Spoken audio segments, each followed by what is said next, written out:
बिस्मिल्लाहिर्रहमानिर्रहीम। अस्सलाम वालेकुम नाज़रीन, मैं हूं डॉक्टर अली और आप देख रहे हैं मेरा फेसबुक और यूट्यूब चैनल। नाज़रीन, बड़ी अहम तरीन डेवलपमेंट्स, बहुत बड़ी खबर आपके साथ हम शेयर करने जा रहे हैं और खबर यह है कि इस वक्त भूचाल आ गया है। मशरक़ वस्ता के अंदर सूरत हाल खासी कशीदा हो गई है कि कुवैत पर होने वाले हमलों में ईरान ने मुलव्वस होने से इनकार कर दिया है। ईरान ने इनकार कर दिया है कि हमारी जानिब से ये अटैक्स नहीं किए गए, लेकिन नाज़रीन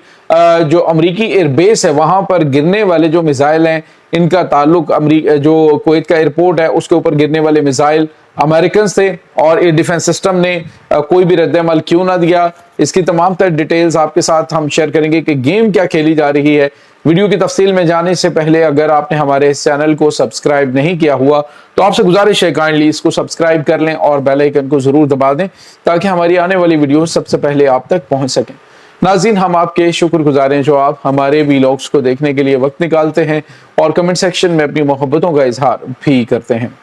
नाज़रीन, इस वक्त सूरत हाल बड़ी तेजी से बदल रही है, मामलात खासे कशीदा हैं। मशरक़ वस्ता के अंदर बज़ाहिर तो ये लग रहा है जी कि मामलात ठीक चल रहे हैं, लेकिन सूरत हाल बिल्कुल भी कंट्रोल में नहीं है। कल कुवैत में होने वाले जो कुवैत एयरपोर्ट के टर्मिनल के ऊपर होने वाला जो हमला है उसमें जो ड्रोन्स का इस्तेमाल हुआ और जो वीडियो फुटेज सामने आई कि एक ड्रोन आता है और आके वो डायरेक्ट जो है वो उसको हिट करता है। इसके अलावा जो मिसाइल वहां पे गिरे हैं नाज़रीन, उन मिसाइलों के हवाले से भी जो खबरें सामने आ रही हैं वो ये हैं कि ये मिसाइल जो हैं वो अमेरिकन साख्ता है, यानी अमरीकी मिसाइलों के टुकड़े हैं जो कि वहां पे गिरे हैं। सवाल ये पैदा होता है कि अमेरिका का पैट्रियट एयर डिफेंस सिस्टम जो वहां पे तैनात है उसने इन मिसाइलों को रोका क्यों नहीं और इन मिसाइलों को इंटरसेप्ट जो है फिजा के अंदर इन ड्रोन्स को क्यों नहीं किया। ईरान जो है वो इस चीज की दुहाई दे रहा है कि मैंने तो ये अटैक किए नहीं। जब ईरान हमला करता है तो ईरान बताता है कि मैंने ये हमला किया है, वो डरते वरते नहीं है किसी से। लेकिन अब हमले के हवाले से ईरान का इनकार जो है वो इस बात के लिए काफी है कि ईरान ने अटैक नहीं किए। लेकिन नाज़रीन, सवाल ये पैदा होता है कि फिर क्या गेम खेली जा रही है। क्या मशरक़ वस्ता के अंदर अमेरिका जो है वो एक बार फिर वही सिलसिला आजमाने जा रहा है जिस तरह से ये चाह रहे हैं कि तमाम के तमाम ममालिक जो हैं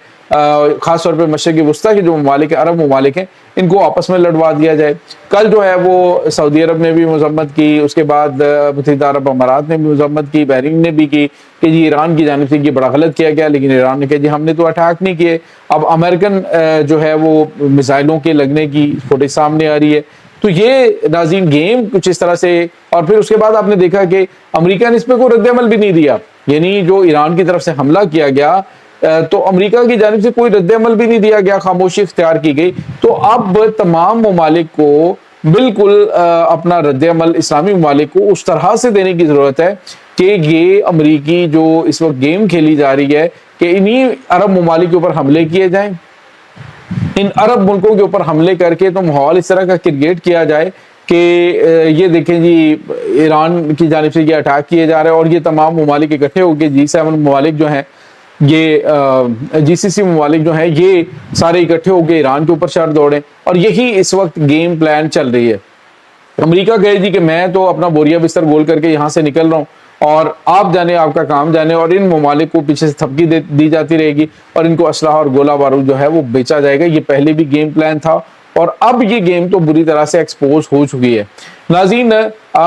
जो आपको पता है कि जो सूरत हाल इस वक्त चल रही है, जो मामलात इस वक्त चल रहे हैं, इसमें जो अरब ममालिक हैं उनको एका करने की जरूरत है। जिस तरह से कतर और ओमान की जानिब से ईरान के ऊपर हमले नहीं किए गए, ईरान के साथ उन्होंने खड़े होने का ऐलान किया, तो ऐसे में अब दीगर अरब ममालिक जो हैं उनको भी होश के नाखुन लेने की जरूरत है कि अगर इन्होंने थोड़ा सा भी चीज़ों को जो है वो उस तरीके से ना लिया तो ये खित्ता जो है वो खतरनाक तबाही का शिकार हो जाएगा। क्योंकि ईरान के ऊपर हमले का मतलब यह है कि ईरान इनके शाही महलात को विद इन नो टाइम ऐसे मिसाइलों से तबाह करेगा कि अमेरिका दरमियान में नहीं आएगा, ना ही इसराइल दरमियान में आएगा। मिसाइल लगेंगे तो वो लगने देंगे, वो अपना एयर डिफेंस सिस्टम जो है उसको मुकम्मल तौर पर आउट ऑफ सर्विस कर देंगे कि ये अटैक हों, और जब अटैक होंगे तबाही मचेगी तो फिर अमेरिका जो है वो उनको कहेगा कि ये देखो हम नहीं कहते थे कि ईरान तबाह करेगा, आओ हम मिलके जो है वो स्ट्रेट ऑफ हॉर्मुज़ को खुलवाएं, आओ हम ईरान के ऊपर मिलके हमला करें। और जैसे ही वो हमला करेंगे तो अमेरिका जो है वो साइड पे हो जाएगा और मशरक़ वस्ता के अंदर ऐसी ना खत्म होने वाली जंग शुरू हो जाएगी कि जिसका कोई भी इसके बाद इख्तिताम नहीं होगा। تو یہ چیزیں اس وقت ناظرین چل رہی ہیں. دوسری طرف عرب ممالک نے جب سے امریکہ کو اور یورپی ممالک کو یہ کہا ہے کہ ہم اپنا سرمایہ اور اپنے جتنے بھی پیسے ہیں وہ وہاں سے نکالنے جا رہے ہیں، تو اس کے بعد امریکہ کو ویسے ہی پسو پڑ گئے کہ یہ کس راستے پہ چل نکلے ہیں، کیونکہ جو عرب ممالک ہیں سارے کے سارا تیل جو ہے وہ اپنا یہ ڈالر کے متبادل کرنسیوں کے اندر سیل کرنے کے حوالے سے بات چیت کر رہے ہیں، اور اس میں سعودی عرب بھی شامل ہے، وہ یون کے اندر آلریڈی چائنا کو تیل سیل کر رہا ہے، اور ایران جو ہے اس کے اوپر پابندیاں ختم ہوتی ہیں تو ایران اپنا ایرانی ریال کے اندر تیل فروخت کرے گا. تو چیزیں جو ہیں وہ بہت کلیئر ہوتی جا رہی ہیں کہ یہ تمام ممالک جو ہیں ان کو آہستہ آہستہ پتہ چل چکا ہے کہ امریکی چھتری کی ہمیں ضرورت نہیں ہے. اگر ہمیں کسی چھتری کی ضرورت ہے تو وہ اسلامی ممالک کا اتحاد ہے جو ناگزیر ہو چکا ہے، اور اس میں پاکستان جو ہے وہ عالمی سطح پہ بھرپور کردار ادا کرنے کی جو ہے وہ پوزیشن میں بھی ہے اور کیپبلٹی بھی رکھتا ہے، کیونکہ پاکستان ایک مضبوط میزائلی اور ایٹمی طاقت ہے. اس کے علاوہ پاکستان کی جو دنیا کی مضبوط ترین فوجوں میں شمار ہوتا ہے، اور تو اور ناظرین پاکستان سفارتی لحاظ سے اور عالمی سطح پہ اثر و رسوخ کے حوالے سے بھی اس کی ریٹنگ میں بہت زیادہ بہتری آئی ہے. تو ایسے میں پاکستان کو اہم ترین ذمہ داریاں جو ہیں وہ سونپی جا سکتی ہیں. عرب ممالک بظاہر جو ہے وہ چیزوں کو سمجھنا شروع ہو گئے. کویت نے بھی کل اعلان کیا تھا، انہوں نے کہا جی کہ ہم جو ویسٹرن کنٹریز کے اندر اپنا سرمایہ ہے وہ ہم نکالنے جا رہے ہیں. تو امریکہ کو ایک تو اپنے ڈالر کی اجارہ داری ختم ہوتی ہوئی دکھائی دے رہی ہے، دوسرا مشرق وسطیٰ سے بوریا بستر گول ہوتا ہوا دکھائی دے رہا ہے، تیسرا جو ہے وہ ان کو یہ خطرہ پیدا ہو گیا ہے کہ اگر ہم یہاں پہ موجود رہیں گے تو ہمیں ایسا ناقابل تلافی نقصان پہنچے گا کہ جس کی دوبارہ کبھی بھی بھرپائی نہیں ہو پائے گی. اور ناظرین یہاں پہ آپ کو یہ بتاتے چلیں کہ دوسری طرف یورپین ممالک جو ہیں وہ بھی آپ کو پتا ہے کہ دستوں گریباں ہوتے ہوئے دکھائی دے رہے ہیں. تو یہ چیزیں جو ہیں وہ امریکہ سوچ رہا ہے، اور لانگ ٹرم جب سوچ کرے گا تو ممکنہ طور پہ وہ ایران کے ساتھ ایک مکمل اور پائیدار امن جو منصوبہ ہے اس کے اوپر دستخط بھی کر سکتا ہے. اور ناظرین یہاں پہ آپ کو یہ بتاتے چلیں کہ بہت سارے اسلامی ممالک جس میں مصر ہے، ترکی ہے، پاکستان ہے، سعودی عرب ہے، اسی طرح سے قطر ہے، بحرین ہے، کویت ہے، ان ممالک کے درمیان بات چیت بھی ہو چکی ہے. اور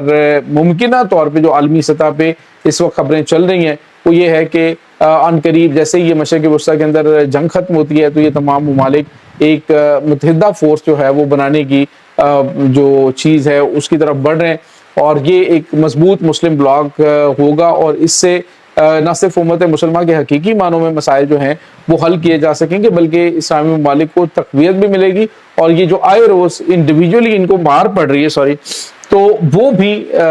اس سے بچ سکیں گے، کیونکہ